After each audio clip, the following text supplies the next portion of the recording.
Hello, Chalk Dusters. Katie here.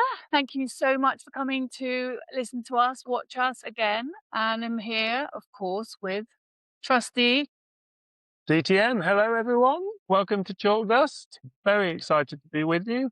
And we're kind of heading to the end of month 2 of the WTA Tour 2026 seasons. How time flies. It does, doesn't it? It's all so exciting. Never a dull moment. We've been doing this now since early January. And can you believe it? Today saw the end of the second swing. So the WTA Tour season is split into 8 swings.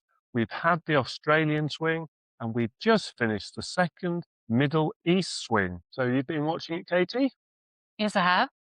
With bated breath.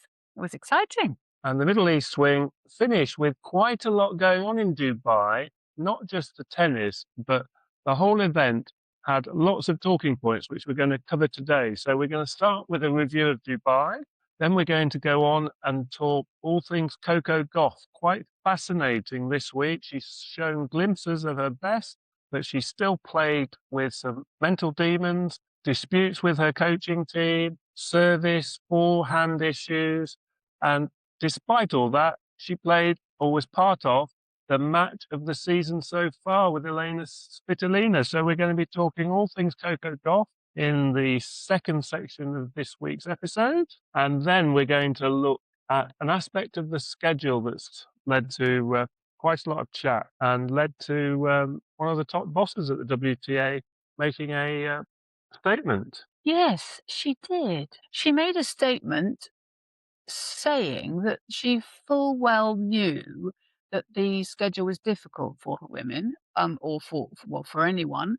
It's such a very long swing with hardly any let up. And she made a statement saying that they really were going to look into it. They were going to set up a group who were going to do a really deep dive into why the problems occur, how the problems occur, and what they might do in 2027, not in kicking the can down the street, next year in order to help the players.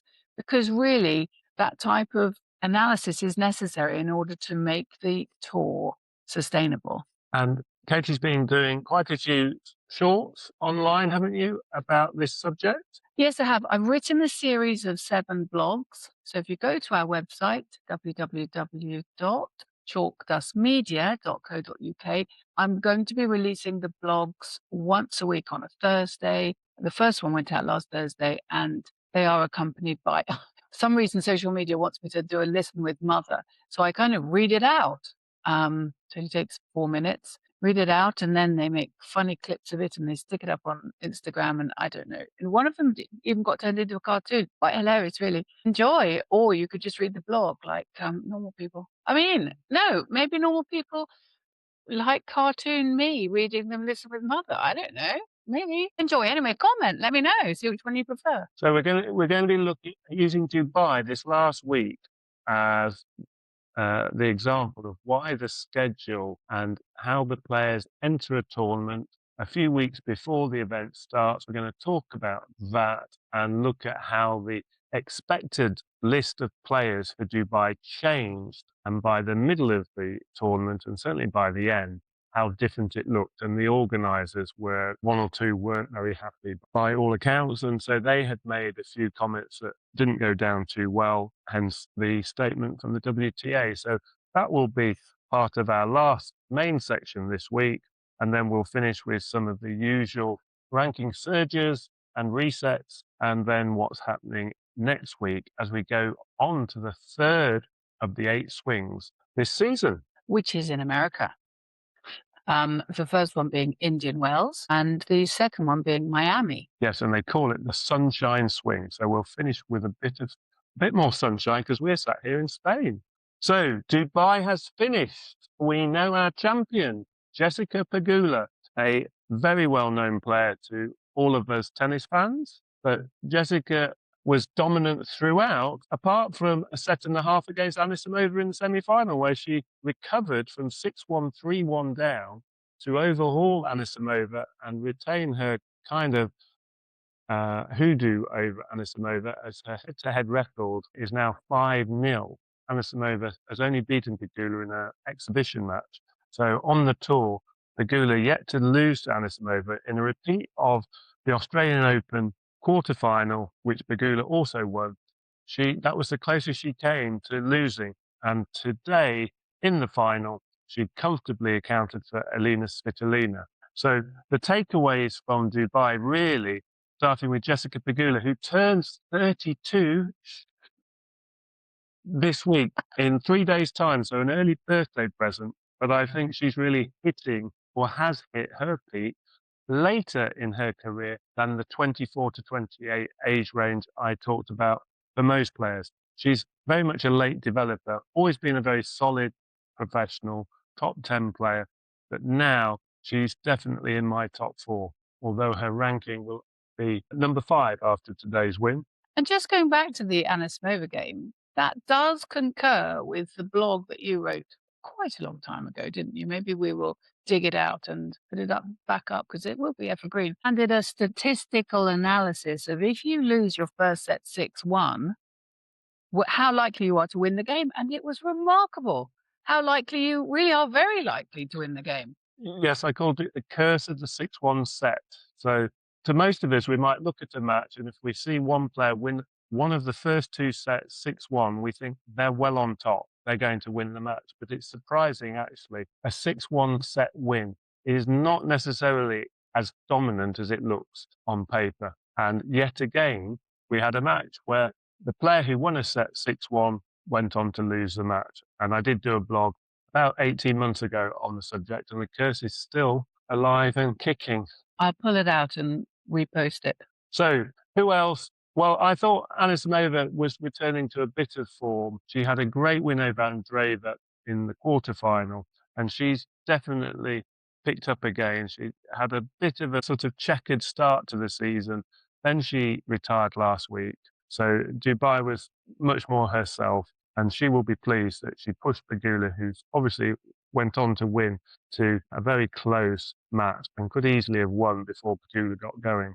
We also had the excitement of the first few rounds with our Philippine friend Iala, who beat another favourite of Katie's, Jasmine Paolini, top 10 player. And that was in the earlier rounds, but caused quite a massive crowd on the stadium court, and they were going wild, so much so that by the time Iala played her next match against Castella, they actually had a really experienced umpire to try and do the crowd control. Yeah, it was really quite noticeable and he was very good at it, wasn't he? The crowd are wonderful. They're not badly behaved at all. They are just very excitable. And I love that about that crowd. And I think sometimes that we could have a little bit more excitable crowds in tennis. And so there's definitely a balance to be had.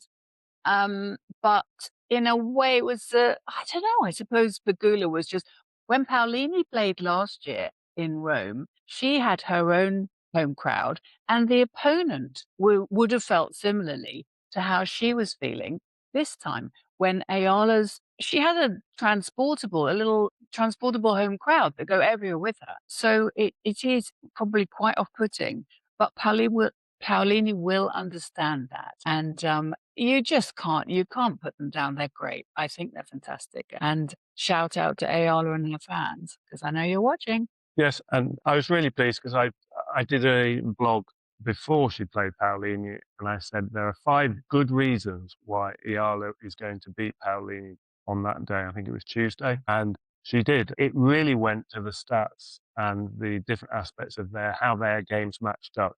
And that will become a feature sometimes when we look at head-to-heads and people who are playing and have a liking for playing different styles of play. That really is very important to why some players beat others and yet follow on and really struggle. So in the case of Iala, she had 3 good wins this week, got to the quarterfinals, and then lost something like the first 9 or 10 games against Coco Gauff. There'd be a set 6-love. First set went well down in the second set until she finally won a game and ended up just winning 2 games and lost 6-love, 6-2. So the crowd were very quiet, unfortunately, for Iala fans, but a good week for her. And And if you missed that blog, it may well be because Dan didn't have to read it out, bedtime story style, and get turned into a cartoon. But maybe next week's Wednesday blog will get you to do that and see how that works.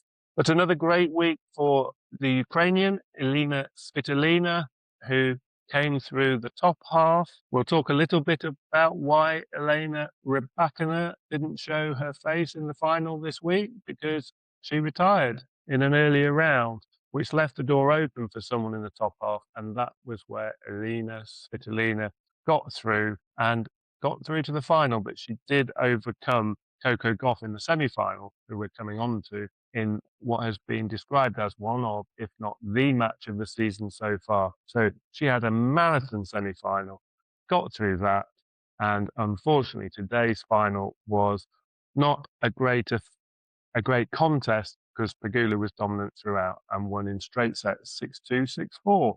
Dubai done. Pegula, Islamova and Gauff ranked 4, 5 and 6 are flip-flopping about. Basically, Coco Gauff has just kept ahead of Pegula and Anisimova in those positions. Are we going to do a little on Raducanu and the lucky losers at the beginning? Yes. How that all works? Because it isn't slightly magic. We're going to mention all the sort of turn-ups and retirements and withdrawals, which led to a lucky loser being Raducanu's opponent in her first match. And unfortunately, that match didn't go to script for Raducanu, and she lost to Ruzic, Ruzic, who was a lucky loser. But she wasn't just a lucky loser from the second round of qualifying, she was a lucky loser from the first round of qualifying. Okay, I just need to explain to the listeners, what lucky loser isn't an insult, it's a technical term. I thought lucky loser, that was just being rude about somebody. No, so when it gets to the main draw, players last minute or within the last 48 hours of the event starting pull out for whatever legitimate reason, and there were quite a lot in Dubai, then they go to the qualifying, and there are 8 qualifiers who've won 2 qualifying matches. They're already positioned in the draw, but they need some more people to fill in these gaps which have been created because someone's withdrawn at the last minute. And they go to people who've lost in the second round of qualifying, of which there are 8 possible lucky losers. And they're lucky because they get into the main draw despite losing, and that gives them the better prize money. But it also gives them an opportunity if they keep winning, which is what happened in the case of Ruzic this week. But she didn't come from the 8 original second round qualifying losers. They had to go back because there were so many late withdrawals or retirements or people not able to play, that by the time they looked for another lucky loser, I think it was lucky loser number 7, so they'd already positioned 6 lucky losers in the draw. The other 2 players had left Dubai, had got on a plane and gone wherever they'd gone. And so they had to then go back to people who'd lost in the first round of qualifying, which is exceptional. That is an exceptionally lucky loser. It is. And she got on court and just didn't do half bad, because she not only pushed Raducanu to 3 sets, she went and won. Well, that was unexpected, wasn't it? And then she benefited again, because when she played Elena Rybakina retired, shattered and tired at the end of the second set. It was 1 set all. So officially, she doesn't get through qualifiers first time round.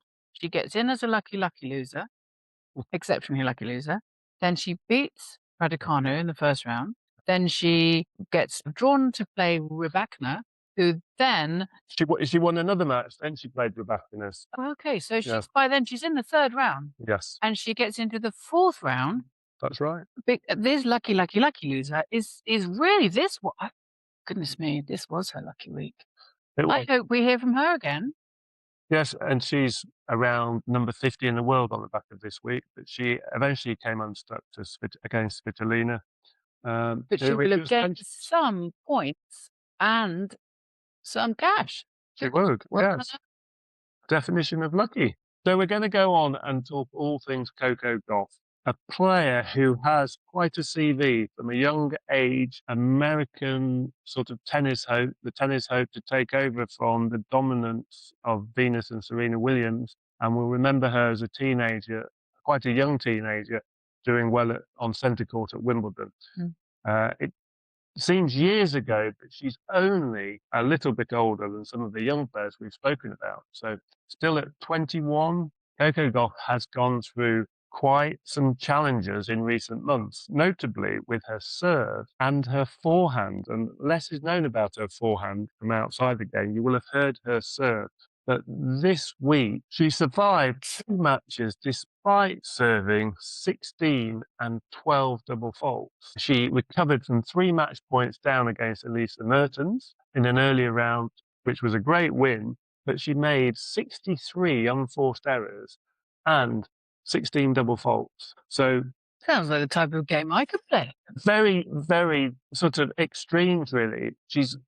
Her mentality is very good, her desire to win, her battling qualities, her resilience. She's really pushing through and seeing out the match to the very end and staying positive despite the challenges of certain parts of her game, really struggling. And it all came to a head in the semi-final, because the semi-final, it looked like this was her chance. Svitolina had played a lot of tennis. We know how well she did in the Australian Open. And here she was in the semi-final.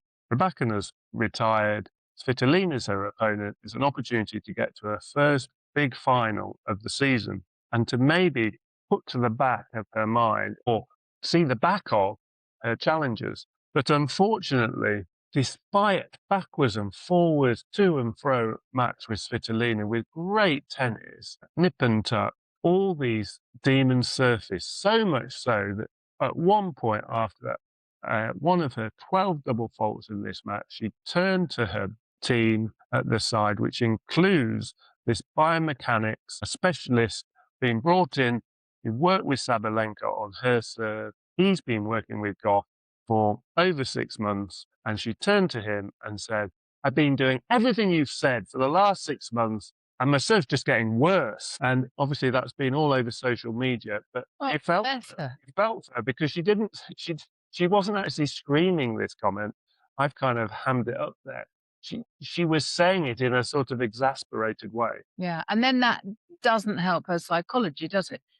Because she's sort of the pressure of feeling that her serve should be getting better, and it's not even staying the same, it's getting worse. Psychologically, that's really tough for her. It is. I'll finish with the bad news. So this match is a really good example of some comparisons which don't make for good reading. But when you consider how close Gauff came, which was she got to 4-all deuce in the third set. So she was literally 6 points from winning, as was Svitolina at that point.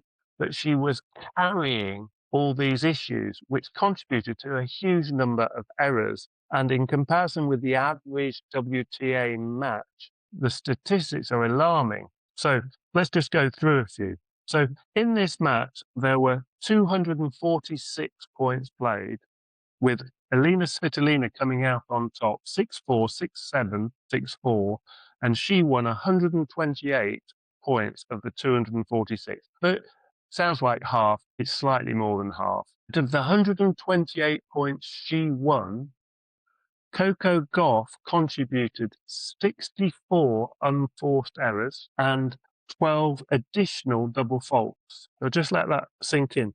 So of the 246 points, Gauff contributed 76 points with just her unforced errors, no influence, errors that she shouldn't have made. Now, the average WTA Tour in terms of errors across all the points, each player is making approximately 9%. So the unforced errors, average per player in any match, is roughly 9%. Gauff made 26% in this semi-final. In terms of, I've mentioned this a few times, the ratio of winners to unforced errors, take the total number of winners a player hits, total number of unforced errors, look at the difference. Is it a plus or a minus? In the Australian Open final, both Sabalenka and Rybakina had a plus ratio. They were hitting more winners despite both the top players playing each other in an Australian Open final, going to a long 3-set match. They both had a plus ratio. So they were hitting more winners and unforced errors in that cold run of a match. Well, in this match, Svitolina, 22 unforced errors, 21 winners. Her ratio -1, very close to naught, which is very good. It's not exceptional, but it's certainly very good. Coco Gauff, as I've said, 64 unforced errors, 50 winners. A huge number of winners, 50 compared to Svitolina's 21, but her ratio -14. So the opportunity cost, the cost that it cost her a lot because she was doing some fantastic winning shots, but she was negating them by doing too many unforced errors that in a perfect world wouldn't have happened. Yeah, her unforced error count is far higher than anyone would like on the tour, any professional. And it's the wastefulness or the extra work she has to do to try and get round those errors and to even compete is remarkable. So on the positive side, if you were trying to look on the bright side for her, she is improving. She played Svitolina in the Australian Open quarterfinal and she lost 6-1, 6-2. It was over before it started. And she came off court and she said, I need to be more aggressive. I need to take my practice game onto the court and commit to it. And she did that yesterday in the semi-final. She was coming in, and a tactic that we haven't spoken about yet, but I'm about to, that Gauff employed, was stealing into the net. So hitting an aggressive ground stroke, one side or the other, and as soon as she saw Svitolina having to run to retrieve her ground stroke, she would creep into the net, almost trying to get into the net while the player is sort of stretching for the ground stroke, and then take the ground stroke that Svitolina hits back out of the sky with a drive volley. And she did that numerous times through the match. I haven't got an exact number, but it would certainly be over 10. And when you're watching it on the TV, you can really tell because mostly these days you're watching the games and they're both standing at the baseline. And it's really it's almost it's not magic and it's certainly in clear sight, isn't it? They go towards the net and you think, oh, they are in for the kill. And largely they do it. Yeah, the players that purposely come into the net is different from those that are sort of brought in and they're reluctantly at the net and find themselves at the net and they don't want to be there. Even Pegula today was using the same tactic, less sparingly, but the same tactic. So they're following up a very good deep ground stroke by coming to the net and trying to catch the opponent by surprise. Because if they were at the net, they're an easy target. And the pros, especially towards the top of the game, they can pick off the passing shot. But they're not expecting them to be at the net because their focus is retrieving this good deep ground stroke, one side or the other. And then as they return it, they say, oh, they're at the net. But they haven't hit a passing shot. So the game has lost the net play essentially because the target at the net, the serve and volley game, became extinct because the advantage was to the ground stroke player. And there are lots of reasons for that, which I'm not going to go into now. But in the women's game, they're so reluctant to come to the net. The opponents, if you use that tactic, aren't expecting it. And then the ones who do go into the net take a huge advantage by doing that. Yeah, if they deploy that tactic the right amount of times, and even by doing it a few times, the opponent, it gives them something else to think about. And I feel really, really sort of torn with Gauff because a couple of weeks ago, I was thinking her game's a long way off. This week, I felt like she'd really made a big step forward, yet her statistics still remain alarming. And it's her forehand that she's really struggling with. Of those 64 unforced errors, 46 came from her forehand. I was trying to how would you summarize? Now, we play other games which have a handicap. So I play a bit of snooker or croquet or golf. Listeners will be familiar with, all have handicaps to try and give different levels the opportunity to play against each other and have a meaningful game. Well, at tennis, in clubs, they sometimes have a club handicap. When I was a junior, you would play, and sometimes someone would be a real beginner and they would play as a decent club player, and the decent club player would start a game at, say, love 40. And so the person would have a handicap of 40, meaning every game they started at 40, and the opponent might start at, so if their handicap was 30, you start 30-40 or 40-30. When I was a kid, I think my brother used to play on minus numbers to start with. He'd be minus 40. Occasionally you come across it, but obviously in the professional game, they don't have handicaps. But when you looked at the stats, it was like Coco Gauff had said to Svitolina walking onto court, you can start at 15 love up every game. Wow. Another way of looking at it is it was almost like the 18 games of the 32 they played, and they played a tiebreak in addition, but there were 32 conventional games played. It was almost like the 18 games Svitolina won.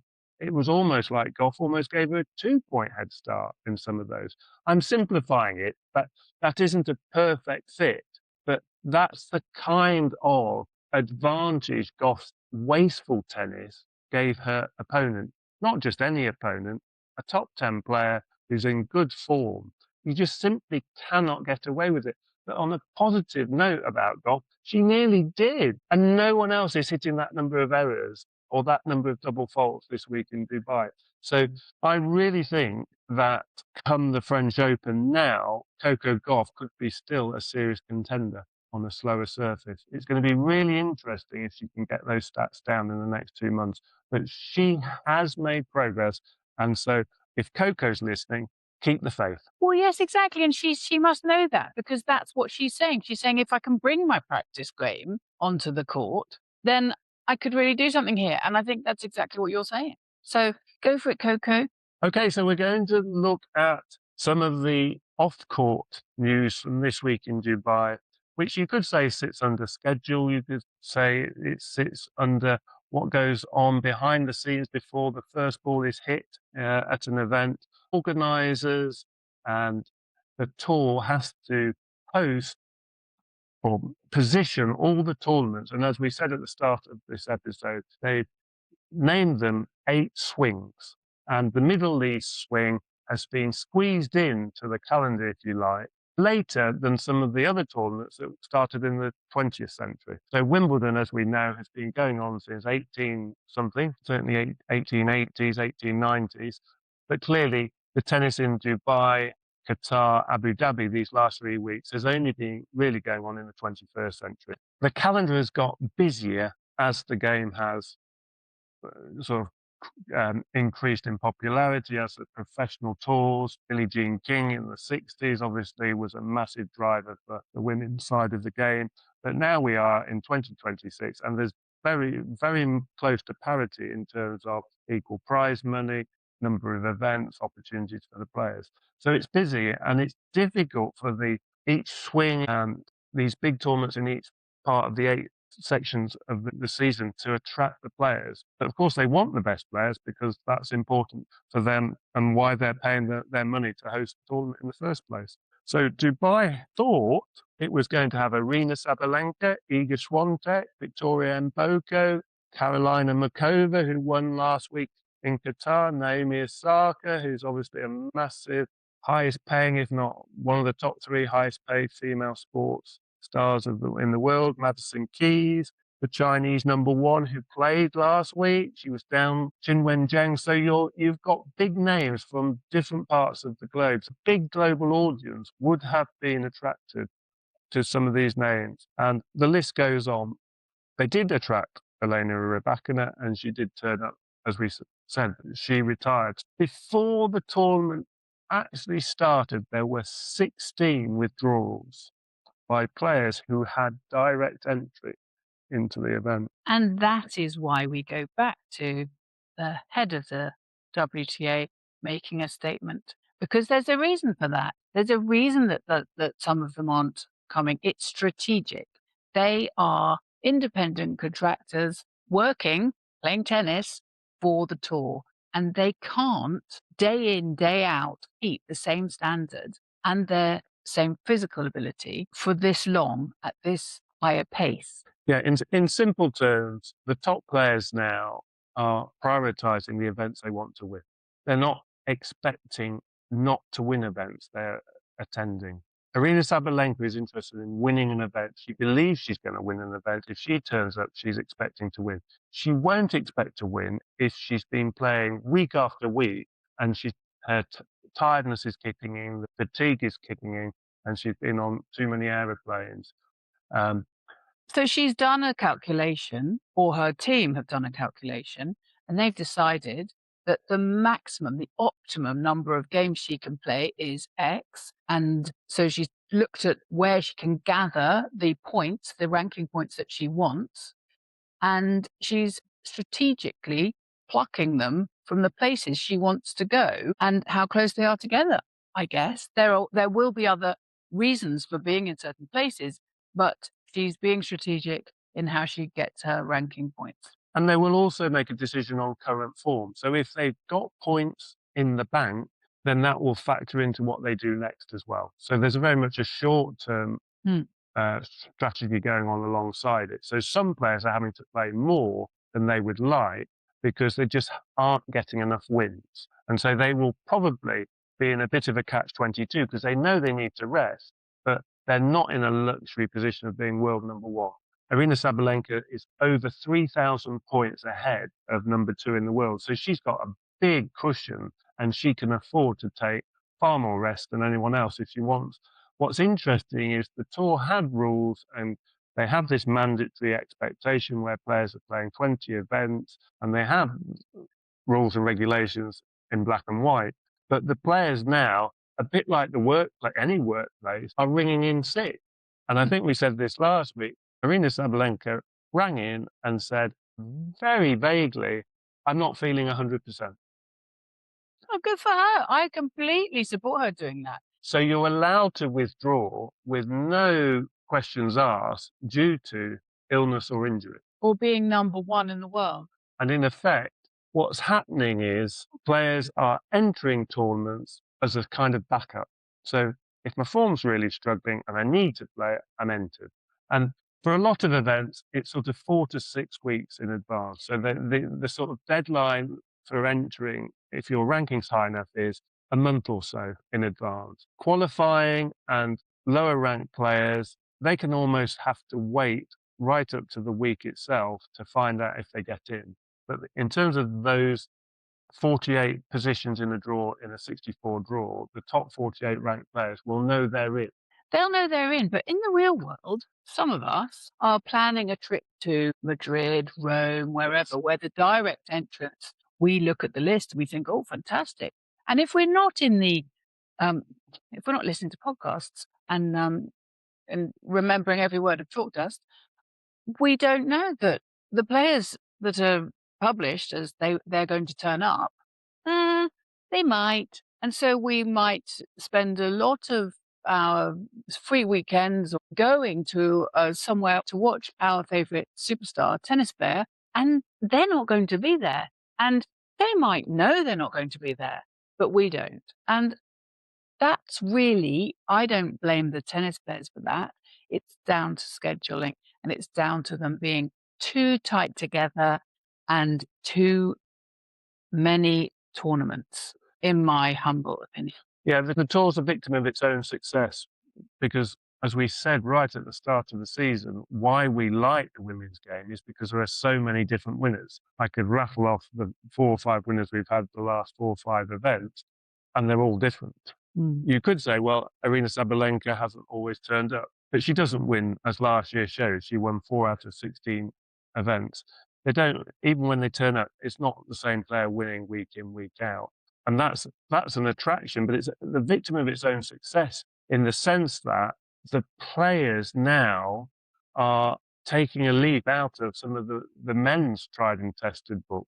Novak Djokovic, clearly, he's of a senior age by tennis standards, and he very much highlights the Grand Slam. So he's literally playing less than 10 times a year, which is half what he would have played, say, 5 or 10 years ago. But Dubai was particularly interesting in terms of the numbers, because once all those people have withdrawn with, I think it's 4 days before the tournament started, they plug all the gaps, and then people got injured or they were protecting themselves. Sarah Balick withdrew with a few hours to go.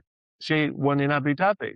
She hadn't played last week, so she was arrested, and yet she protected herself for something more important, probably because she's got these points in the bank that she wasn't expecting. Having won a big event, 500 points, she was like, I've got a niggle, I'm not feeling great, I'm going to protect myself and I'm going to save myself because I don't need to play a game this week. I don't need to. And there are winners in this setup. Yeah. The winners are, well, our lovely, lucky loser who went into the fourth round this week was certainly one of the winners. Yes, from a sort of tennis point of view, it doesn't matter, does it? You're watching tennis, but from a global PR point of view, they want the big names. And by the end of the tournament, they had some big names, just not necessarily the biggest names that they might have thought were most sellable. And that does translate into the sort of PR interest in how many bums on seats are there in the stadiums. And certainly in the Middle East, from what I could see, not very many. It was a shame. And it just seemed to me that a part of the intensity, too much tennis, with too many people pulling out, and therefore the public interest, other than Ayala and her fan clubs, was not really there, which is a great shame. And it would be nice to see more people at the games. Yes. So shall we head to the Middle East next year? Well, we are thinking of it. We'll do anything for you, dear listener. Yeah, so it'll be very interesting. And we'll comment on this next week because Jessica Pegula is listed to attend her own tournament, really. She won it last year. It's very close to home. It's in Austin, Texas. It's a little warm-up event for Indian Wells. It's only a 250 event, but Pegula won it last year. And she's got to get on her plane tonight, or she's just got on her plane, and it's at least 12 hours back from Dubai to get to Texas. It'd be really interesting if she pulls out or whether she honours her entry because she's entered into that event. So that will kind of be the full stop to this little bit of the chat, really, if she does or doesn't. Well, we're filming this on Saturday night. You heard it here first, if she pulls out. We're going to go on to who we picked out on the rankings in set and surge. When you say we, who did you pick out? Okay. Alexandra Ayala. Yay! Now 32 in the world. A quarterfinal run in Dubai has gained her another 205 points. And so if she holds that position or higher, she will be seeded at the next Grand Slam. Fantastic. So that's something that might appear on a short. Ayala is now ready to be seeded at the Grand Slam event, which is big news. It's big news for the Grand Slam as well. When all the players turn up, they need to prepare the Grand Slam for the players. But with Ayala, you need to prepare the Grand Slam for the fans. You don't be putting her on court 17. Oh, no. You need to be putting Ayala on centre court, which is just so much fun. I love it. So at the French Open, there were two really big show courts, and a bit like Wimbledon, the rest of the courts wouldn't cater for her fan base. But obviously desperately needs to expand, and it wouldn't surprise me if Ayala isn't on number one court on day one or day two of the first round at Wimbledon this year, but that's a way off. But she is our ranking surge this week. Fantastic. And on the rankings reset, I'm going to just mention one player who's tumbling down the rankings. Former Grand Slam winner, won the Australian Open in 2020, reached the French Open final, an American called Sophia Kenin. And unfortunately for her, her points are falling off. She lost several hundred, having lost in the first round in Dubai and not reaching the quarterfinal. So she lost a lot of points by not defending them. And she's now 44th in the world, so outside those top 32 seeding positions. But she's an interesting player because she's a diminutive woman, and her serve is a weak link, and she's just not got the big game that's needed in today's game. And it's just another example. We talk about Raducanu from 2021. She won, obviously, the US Open. How in 2026 is she faring compared with that big breakthrough win, a remarkable win? Well, here's another player, Sophia Kenin, who really is struggling for other reasons, different reasons. But 5 years on, her ranking now is in real jeopardy, and she could fall close to outside the top 100 in the next few months. That's how dramatic your ranking can drop. Turning up at events where all your points were gained last year, and all you can do is defend them, and you don't. So they're kind of crossing on the stairs, really, Ayala and Kenin. Yes, they are. So the Sunshine Swing, the big first event really is Indian Wells. Katie's mentioned that, and that starts on March the 4th. But this week is the sort of warm-up events for Indian Wells. So in reality, Austin is a small tournament. Am I right? Yeah, it's a 250 event, and then there's one of it happening in Mexico this week, Yes. which is a 500 event. So actually, there's more points on offer in Mexico, but it's not that far, is it, compared with the Middle East? But it's a bit further away from Indian Wells. Okay. Austin is a warm-up tournament for Indian Wells, and by no means will all the players be there. They will be taking a well-earned rest, hopefully, physical recovery, training, taking care of themselves so that they come ready and able to do some really good play at Indian Wells and Miami. Yes, the Sunshine Swing, probably named more after Miami than any of the other locations. They have a big history, so there are some events which have a sort of legacy of their own outside the 4 big Grand Slams. And Indian Wells certainly is one of those next 3 or 4 events in the calendar that really is. It's not the 5th major, but they feel like if that was a title up for grabs, they would consider themselves the 5th slam at Indian Wells. So it goes back decades, that event, and everyone will be trying to win it. And so there's quite a rest for those players who haven't played, like Aryna Sabalenka won't have played since the final of the Australian Open. When she turns up, it will be over a month she's had off. So a lot of off-court work's been going on in her world, but she will turn up very fresh on March the 4th.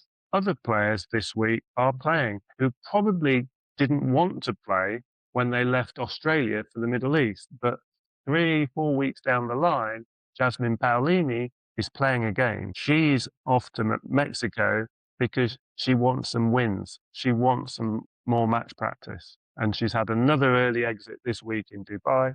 So she's playing in Mexico, where the holder is someone else who's really short of wins, Emma Navarro, another American. So I think the etiquette on tour is if you're the defending champion, you turn up. Well, you'd want to, wouldn't you? We went to Hurlingham when we were defending our doubles title in croquet, didn't we? You're obviously going to have the reigning holders defend their title. Of course, and we did. But yes, in the case of those 2 players, they're going to Mexico. Katie Bolter is going to try and qualify. And there's a lot of players that are basically playing because they need the wins. And they know a lot of players are resting. So it's sort of 2 good reasons. They were going anyway, and they've probably got a greater chance for securing a sequence of wins because of the slightly weaker field in terms of, especially if you're in the top 20 in the game. Iva Jovic is playing again. She's in Texas, and it will be interesting to see, as I've said, whether the top names, the top seeds, do win. I always say, and I said it after Rebecca won in Australia, it's very hard to win back-to-back. You have said that. Very few players do it in a season, so it would surprise me if Jessica Pegula won again in Texas, but she's a clear favourite. Fantastic. And any last words about Rebecca's kit this week? Well, no luxury laundry, bless her, not this week. Definitely turned it up a bit, definitely. And I don't want to make anyone think that I'm talking about glamour branding the WTA. I'm certainly not. It was just really which of the specific Yonex kits that actually got picked out for her. And they have been picking out some with a bit more pop this week's. Well done, Yonex. Okay, a slightly quieter week and a half, so maybe we can do look at a little aside. So we're going to, I think, this week, look at some of the rackets, and I'm going to talk rackets next week. And string, what do they call it? Pressure? Tension. String tension and rackets and all those fabulous details that I know you're all dying to hear about. So am I, frankly. And have we done Player of the Week?